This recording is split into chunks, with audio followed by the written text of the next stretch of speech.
Hello and welcome to Metropolitan Gym here in Tokyo, Japan. I am Connor Rebush, and with me is Kyle McLaughlin representing BadLeftHook.com. We are here commentating on a fantastic title contest for you between Argentinian and longtime titleist Omar Narvaez and Japanese prodigy Naoya Inoue. And as the bout begins here, I should note that Inoue is actually just in his 8th professional fight, though he is fighting for his 2nd title. But he does have a fair bit of experience, isn't that right, Kyle? He was actually pretty respectable as an amateur. He was, Connor. He had very good success at the national level, and he did represent Japan at the World Amateur Championship while still being a teenager. He ran into a particularly tricky Cuban, but it doesn't seem to have slowed him down, and there he's put Narvaez down. Yeah, and on the right hand, it looked like actually the first right hand connected and the second hit the glove, but Narvaez seemed to be off balance from the first punch. I think the first punch did the damage. The second one did not seem to hit clean, but let's see if that was just a flash knockdown. Maybe he just caught the champion cold. But he is not letting up. No, he's not. And as we watch Narvaez fight here, if I'm not mistaken, that was the first time he's ever hit the deck in his entire career. Pretty impressive for a guy with 28 total title defenses in both flyweight and super flyweight. And there he hits the deck again, this time on a Narvaez left, or on an Inoue left hook, excuse me. And Inoue is often lauded for the power in his right hand, but to me it's his jab and his left hook that makes him the most dangerous, as we just saw there. Very difficult punch to see coming, particularly for a southpaw like Narvaez. That punch kind of snuck over his right shoulder as he was ducking down. As you can see here, Connor, he has a very diverse approach in his offensive choices, and he dictates range very well, very small steps in and out, very much like the great Wilfredo Gomez in his prime at super bantamweight. I think that's a really apt comparison. I think just like Gomez, Inoue's got a kind of tendency to box, as we see him jabbing here, moving around at range, but he's got the power that makes him a true boxer puncher. It's one of the best representations of that kind of style class that you can think of. Narvaez comes back with a nice left hand there, but Inoue managed to catch it on his glove. Narvaez is in a pretty tricky situation here because he's always a guy that nullifies his opponent's offense early and comes on strong in the championship rounds, building his offense gradually.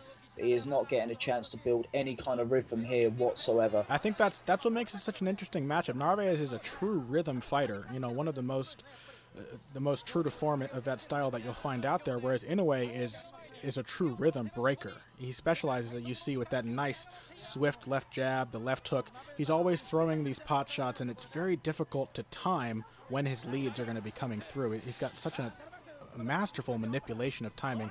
Narvaez is getting a little wild now, coming forward, just perhaps trying to get back and convince Inoue that he's not as easy a target as it seems.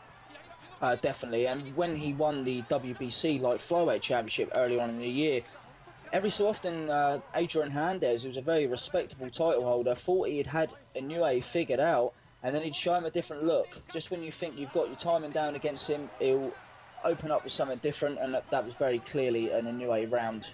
Yeah, 10-7. 10-7, that's what I would call it. 10-7, two knockdowns. knockdowns. Dominant round with 2 knockdowns. I mean, if you knock down a man who's never been knocked down, here we see that first knockdown happening again. And the second right hand was entirely on the glove, but Narvaez had his feet square, was completely off balance, unable to receive that punch. Definitely, I think the first punch did the damage. I do think he was caught cold. I don't think he was particularly hurt. He definitely recovered from both knockdowns quickly, but let's see if he can get back into it now. He is a very canny veteran of the game. And very impressive for Narvaez to be competing at this level, to be making the 12th defense of his super flyweight title at 39 years of age. Of course, Inoue is very young and fresh, 21. Once again, this being only his 8th professional fight. You do not tend to see longevity like this down in the lower weight classes, no. For sure. He's still going, but he's getting blitzed here by a much younger, much faster man. And it's Inoue's jab. As much as he would appear to be a sort of force of nature in the ring, he's got a very educated left hand, and like I said, he uses that to break his opponent's rhythm. And as we see now, he's starting to draw Narvaez's hands up to block the left hand upstairs, and then throwing the right hand to the body, and perhaps setting up a left hook downstairs as well. Nice jab slipping through the gloves there. Definitely, Narvaez, this is vintage Narvaez here. He's just moving forward in slow increments, building the rhythm, and nice little shot. Oh, nice shot there from Narvaez. He's getting closer. He is. He's starting to sort of figure Inoue out, but as we said before, that's happened before in Inoue's bouts, and for such a young and relatively inexperienced fighter, he's excellent at making adaptations to his opponents down the stretch. Here he's kind of feeling and probing with his jab. I call this one the fighting Harada jab, less of that stinging Miguel Cotto or Benny Leonard jab that he likes to throw, more of a range finder. But Narvaez is finding a little bit of success here. He's starting to land some counters, some of these little short looping shots. Oh! And Inoue puts him down once again. 3 times. That was veteran skills from Inoue. He noticed that Narvaez was coming closer, so he gave him a little bit more space to come in, uncaught that left hook, and let's see if he can finish the job here, because I think that might have shot Narvaez more than the early knockdowns did. Looked like he was regaining his rhythm, so it may have really hurt his confidence to go down once again after he started to sort of make his way back into the bout. Inoue is stalking him once again. Narvaez has gone completely back on the defensive, and Inoue is throwing straight shots down the pipe here. Even for a puncher like Inoue, it's very, very hard to dissuade Narvaez, who is a veteran. He's seen it all in the ring, but he's struggling to adjust to Inoue. He might never have seen someone who has this blend of skills. Yeah, and Inoue is doing a respectable job of opening up a defensive master like Narvaez to these body shots. Once again, I see a beautiful liver shot. It looked like that may have hurt Narvaez. And once again, he's drawing his hands up high and then throwing the left hook and another one, and Narvaez goes down. That was a brutal left hook to the body there, and that's the kind of shot that ends fights. But I do expect Narvaez to get up from that. It's over. Wow. Inoue really just doing a fantastic job. 8 professional fights, 21 years of age. You know, even discounting all of the amateur experience that he had at such a high level, absolutely incredible to be able to do that to Omar Narvaez, a guy who, despite his 39 years of age, has still been performing, you know, at peak levels for quite a long time. Defensive master, and Inoue had absolutely no trouble getting around his vaunted defensive shell. Really, really impressive stuff from the young Japanese prodigy there.